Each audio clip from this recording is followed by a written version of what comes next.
Sanibonani, namhlanje nginezinto nje embili engifuna ukuthi sibonisane ngazo, sicobelelane ulwazi ngazo ngoba mhlambe asinaki futhi mhlambe akekho wake wasichazela ngazo. Isikhathi esiningi ke empilweni into uyifunda kakhulu uma usundlulile kuyona noma uma usubhekane nayo. Uma ungakaze ubhekane nayo kuba nento yokuthi ungafuni ukuyinaka futhi ungafuni ukuyizwa kahle. So namhlanje ngizothanda ukuthi sixoxe nje ngezinto ezimbili nami engizifunde ngoba senginenkinga noma engizifunde ngoba senginenkinga yazo. Into yokuqala engifuna ukuthi siyibheke namhlanje indaba yama cellphone contracts. Kungaba ukuthi i-contract ye cellphone noma i-contract ye sim card nje kuphela for ama data. Ebese into yesibili engifuna ukuthi siphinde siyibheke ukuthi ke uma kuukuthi sekumele empilweni yakho ufinyelele kwizinga lokuthi udile nama debt collectors ukuthi udila nawo kanjani. Nokuthi imaphi amalungelo akho njengomthengi wena uma sekumele udile nama debt collectors. Ala engifuna ukuthi siqale siyibheke indaba yokuthatha i-contract yefoni. Njengoba ngishilo ukuthi ungabe uthatha i-contract yefoni noma uthatha i-contract ye-sim card yama data noma uthatha i-contract le osukuvela une-sim card yakho kube ukuthi bakufakela ama data kuyona. Ngifuna ukuthi sibhekeke nje izinto ezimbalwa ngayo.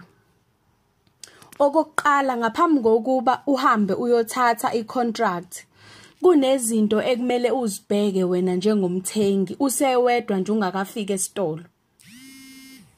Kumele kuqale udecide ukuthi uyayidinga yini, unaso yini isidingo sokuthi ungazi uyothatha i-contract. Uma ukuthi isidingo uyasibona kumele uqhubeke uzibuze wena lo mbuzo wokuthi isidingo sakho siyini sokuthi mhlambe ufuna ukufona noma esokuthi ufuna ama data. Uma usuphendulile ke loyo mbuzo wa decide ukuthi ufuna ukufona noma ufuna ama data. Ebese uphinde uyazibuza ke ukuthi kungabe malini wena willing ukuthi uyikhokhele i-contract inyanga nenyanga.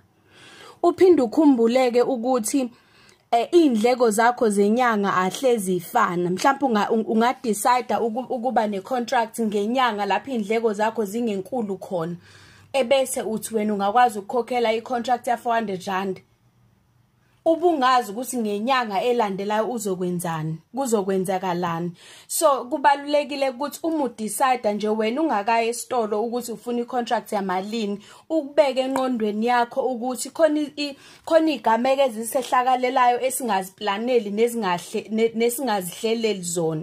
So kubalulekile ukuthi ngesikhathi udecide lokho ubuye udecide ukuthi kumele uthathe i-contract ozokwazi ukuthi uyikhokhele noma engabe kwenzakalani, ngoba uma uthatha i-contract usuke uzikhomitha, usuke uzibophezela kwisikweletu senyanga nenyanga.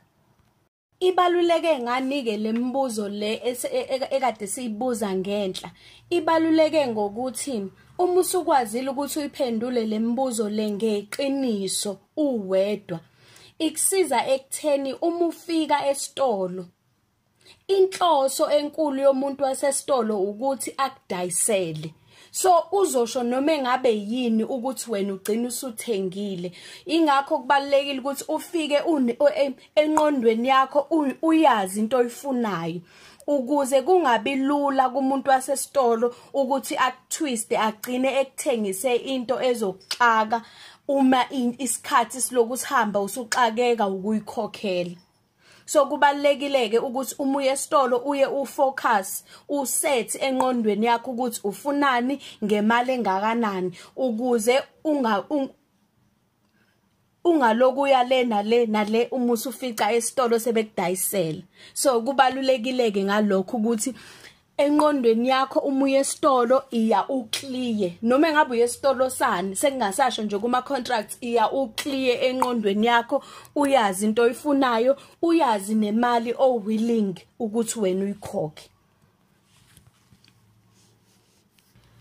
Asibuye sibuke futhi le ndaba yokuthatha ama contract ngefoni, ukuthi ufonelwe mhlambe nje asithi unenamba yakho, iSIM card yakho iku prepaid, uthenga i-airtime bese uthengela bese uyazifakela wena ama data, ebese nje mhlambe uthole i-call kuma promoters aka Vodacom, MTN, Cell C, bathi barana i-promotion ethile, mhlambe asithi nje promotion ya 2 gig ngo 99 rand, ebese wena uma ukuzwa lokhu kuzwe kumnandi ngoba mhlambe imali wena oyispendayo kuma data mhlambe 2 gig I more than 99 rand, ebese uyayithatha ke leyo contract. Uyakhumbula ukuthi uyenze over the phone, mhlambe kunezinto ozimisile ongazwanga kahle ngesikhathi kukhulunywa over the phone, ebese ke uma usuba nenkinga sekuba inkinga nje kwaloko ukuthi ayikho into ebhaliwe phansi, ayikho into oyichazeliwe kahle wayizwa, kodwa ama data wona ayangena. So uma usuba nenkinga ke kulawo ma contract anjalo ugcina ungazi ukuthi uzokwenza njani. So ngokwami mina and from experience yami mina bengingasho ukuthi ungayithathi icontract over the phone. Uma ufuna nje icontract iya esitolo wena mathupha, nokuthi uma ukhona wena mathupha kukunikeza ngisho ithuba lokuthi uzibuzele imibuzo.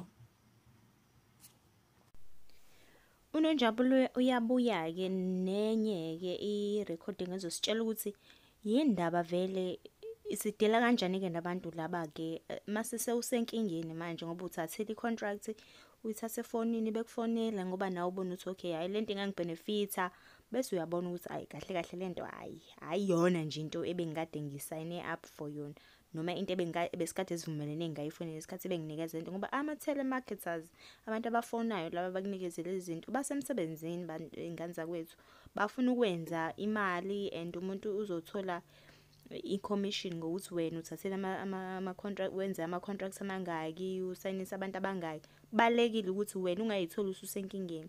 So asilalele ku part 2 ukuthi mangabe sewungenile ke kulesi simo wayithola ususenkingeni ngoba ube nenkinga engajwayelekile, futhi ekwazile ukuthi ayakwazi ukuyimela ngoba ube nalo ulwazi malungana nezezimali ne-finance nezinto ze-accounting ezikwazi ukuthi amsize ukuthi aphume kulolu tako. Kubalekile ngoba awugcini nje ukuthi unikeze izinto kube kuhle kube mnandi, ngesinye isikhathi ugcina usuyithola usenkingeni, ukho izinto ongeke usakwazi ukuyishintsha noma ukuphindele emuva ke ukuthi manje hayi ngeke abantu bengazange nje ngize ngiyenze lento. Usunamaloya manje abameli bayakufonela usenkingeni, lento iya affect into eningi okubala ngisho i-credit score yakho. Le nto iye kuyo yonke into izo affecta le contract yakho isathizo affecta yonke into yakho ozoyenza ngemuva lakho ngekusasa lakho. I-credit score yakho ibaluleke kakhulu, lezi zinto zama contracts ziyangena ku-credit score. Uma ungabheka nje kuma credit scores uhambe uye request i-credit score yakho noma ababoleki bezimali uzoyithola usenkingeni ngoba manje khona izinto wena obungazange uziqonde kahle. So ngithemba ukuthi sizokwazi ukuthi silalele upart 2 ukuze sobona ukuthi sizakala kanjani ke ngoba uthathile contracts manje sewusenkingeni ngoba sowufakele abameli ngenxa yephutha engelone lakho. Wenza kanjani ke manje ukuphuma kuleso silalele upart 2 ke uzolandela kafoshane. Siyabonga. Ningakhohlwa ingane zakwethu ukuthi lolu hlelo olusungulwe nje ithembane elincane lenzela ukuthi sikwazi ukuthi siqonde izinto ngolimi lwethu. So makukhona nawo umbuzo ongaba nawo noma ngaba yini ekuthinta empilweni yakho ubona sibalekile mhlawumbe awunayo incazelo yayo kahle, asikhethile ukuthi siphe isihloko, faka nje umbuzo wakho sibhalele kuma comments ngezansi noma ufake kwi WhatsApp, ufaka umbuzo wakho nje vele uhlale nje ngqo emhlolweni ukuthi yini into ofuna ukuthi kukhulunywe ngayo noma icaciswe kahle ukuze uzokwazi ukuthi mhlambe lento nawo nombuzo wayo nomunye umuntu kwenye indawo nayo unaso isidingo sokuthi achazelwe kabanzi ngalento. So ufake nje umbuzo wakho ku WhatsApp 076 73 85285. Ngiphinde 076 73 85285. Thank you. Bese singakhohlwa ke ingane wethu ukuthi si-subscribe phela lapha ngezansi kule ndawo ebovu uthi subscribe. Yebo, uma kusavela usubscribe kuwena usho ukuthi awukaka-subscribe. Usubscribe ukuze uzokwazi ukuthi uphinde ugcinezele nalento engazuthi iyinsimbi, ibheli leya, ukuze uzokwazi ukuthi bakutshele mase ngabe kukhona ivideo esifakayo, ukuze uzokwazi ukuthi ube nolwazi. Zibalekile lezi zinto, abanye abantu bayisitha kancane, and ukubalekela ulwazi akuyona into enhle. Siyabonga.